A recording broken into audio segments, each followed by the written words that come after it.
விஜய்க்கு விசிலுக்கு ஓட்டு போட்டாங்க. பட் ஆனால் மாற்றம் வந்த மாதிரி தெரியல. சட்டம் ஒழுங்கு எப்பவும் போல தான் இருக்கு. ஆனால் சட்டம் ஒழுங்கு வந்து நம்ம காவல்துறையை மட்டும் பழி சொல்றதுல இது எந்த விதமான பிரயோஜனம் கிடையாது. முதல்ல வந்து ஆளுங்கட்சியானப்ப நாங்கள்லாம் எனக்கெல்லாம் இப்போ வயசு 53 வயசு ஆகுது. நாங்கள் சின்ன பிள்ளைகளெல்லாம் வந்து சட்டம் ஒழுங்கு எப்படி பாதுகாப்பாங்கன்னு கேட்டிங்கன்னா, இது முதலமைச்சர் திரு ஜோசப் விஜய் அவர்களுக்கும் நான் சொல்லிக்கிறேன். உங்களுடைய கட்சிக்காரவங்களுடைய வட்ட செயலாளர்னு ஒருத்தர் இருப்பாரு.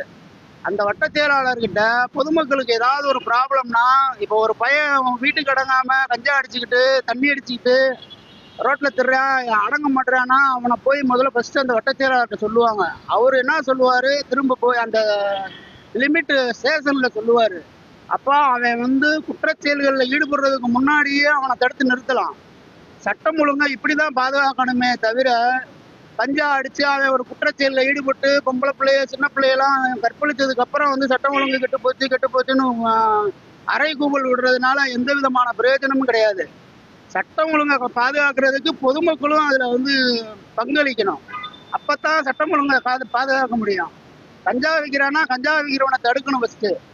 அடுத்து அடிக்கிறவனை தடுக்கணும். வீட்டுக்கு அடங்காம திரியிறவனை பூரா ஃபர்ஸ்ட் பிடிச்சு அவனை வந்து கண்ட்ரோல் பண்ணணும். அப்படி பண்ணினா மட்டும்தான் சட்டம் ஒழுங்கை வந்து காப்பாற்ற முடியுமே தவிர, போலீஸ் மேலேயோ மற்றவங்க மேலேயோ பழி சொல்றதுனால எந்த விதமான பிரயோஜனமும் கிடையாது. இது வந்து பொதுமக்களுக்கு நான் சொல்லிக்கிறேன், நான் முதலமைச்சர் அவர்களுக்கும் சொல்லிக்கிறேன். தமிழகம் எங்கும் கிளைகள் கொண்ட Annamal institute of hotel management and hospital management படிப்பில் சேர்வதற்கான அட்மிஷன் நடைபெறுகிறது.